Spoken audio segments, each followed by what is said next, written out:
Forests look like they are made almost entirely of trees.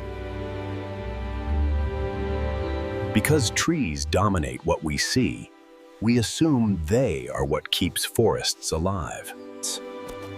But this assumption turns out to be deeply misleading when we examine how forests actually function. Forests do not survive because of trees alone, despite how dominant trees appear. In reality, trees are only the visible participants in a much larger, hidden system. What truly determines a forest's survival is not trees themselves, but what connects them.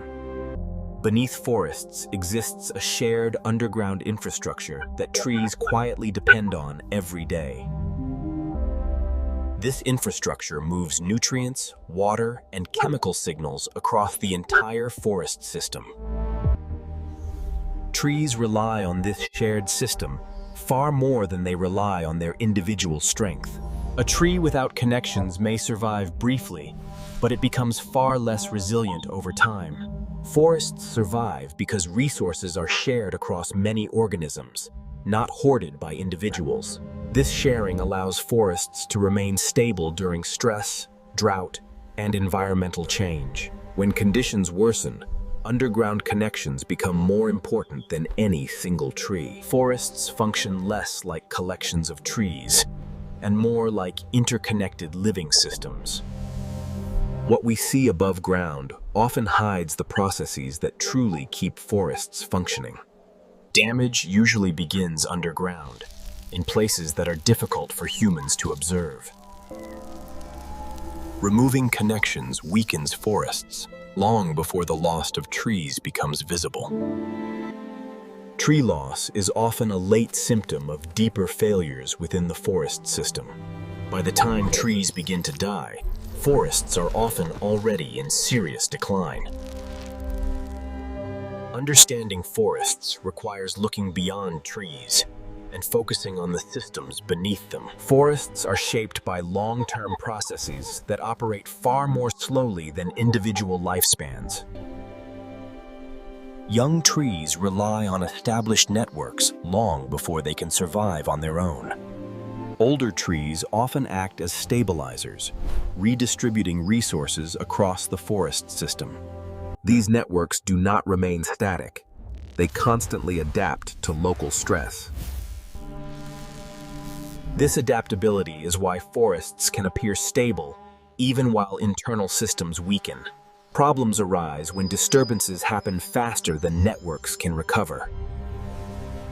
Soil degradation disrupts connections long before trees show visible decline.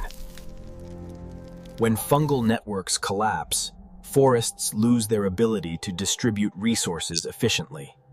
Without shared networks, trees are forced into direct competition. Competition replaces cooperation, making forests far less resilient overall.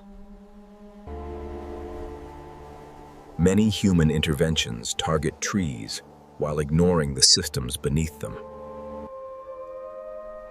Replanting trees alone does not restore the systems forests depend on. Underground networks recover far more slowly than visible vegetation. This creates the illusion of recovery while underlying systems remain fragile. As a result, restored forests often fail again under relatively mild stress. Forests are not sustained by trees, but by relationships between organisms. These relationships determine how forests respond to stress, damage, and change. Focusing only on trees causes us to misunderstand how forests actually work. Protecting forests requires protecting the systems that connect them. Otherwise, forests may appear healthy while slowly losing their ability to survive. True forest health cannot be measured by trees alone.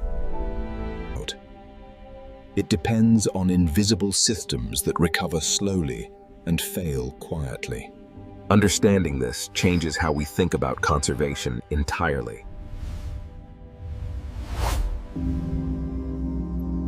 Protecting nature begins with protecting what we cannot easily see.